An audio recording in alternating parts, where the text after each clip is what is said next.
The game starts off in a land called Skyloft, which is a series of islands kind of floating up in the sky.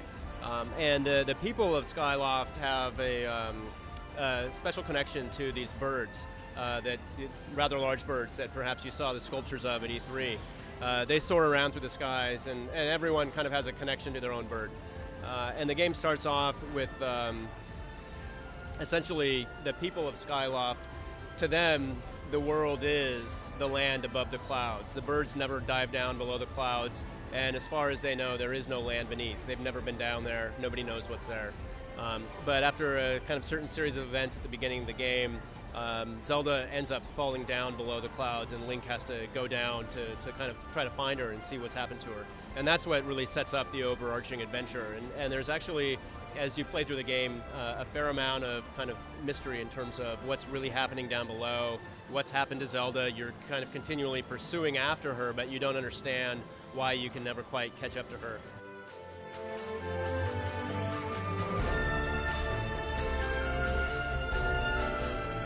We've seen with a lot of other Zelda games, anybody that's been playing the series for a long period of time they're going to be able to find kind of those touch points that will connect back to some of the other games. But what's great about this game is that it kind of, because it serves as this very kind of early story, it's a great place for people who've never played the series before to be able to come in and also experience Zelda for the first time. This is still undergoing localization. So Fi is kind of the current tentative name, but she definitely you'll certainly, she's very effeminate and is female, but she's not the sword per se, but is kind of the spirit that is housed in the sword, and she does guide Link along the adventure, and it kind of helps him out and gives him information as he goes along.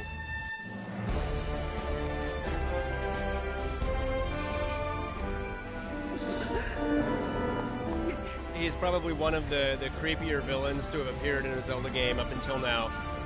But you know, Ghirahim, he is kind of this mysterious figure, and when you're playing through the game, as you're kind of getting into that dungeon, you would have probably a little kind of hint or notion that there's somebody who's following you, and you're not sure why. But then you have the encounter with Ghirahim, which you see in the E3 demo, and that's the first time that Link actually comes across him and encounters him.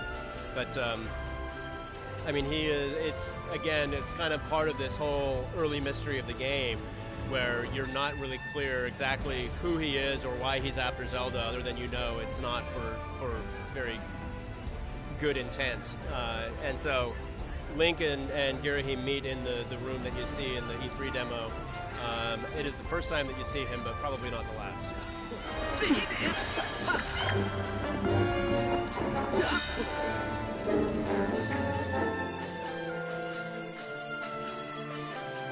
Well, the Goron was kind of the first little sneak peek since E3, and we wanted to obviously show something that the Zelda fan who's been playing the game for a long time is going to get excited about. What I really like about the game is that there's a lot of new races, and we showed some of those in, I think, the trailer at E3, but there's more beyond that. And so the game, I think, really does a great job of finding a way of blending some of the traditional elements while still trying to break the mold and introduce new ideas to the Zelda universe.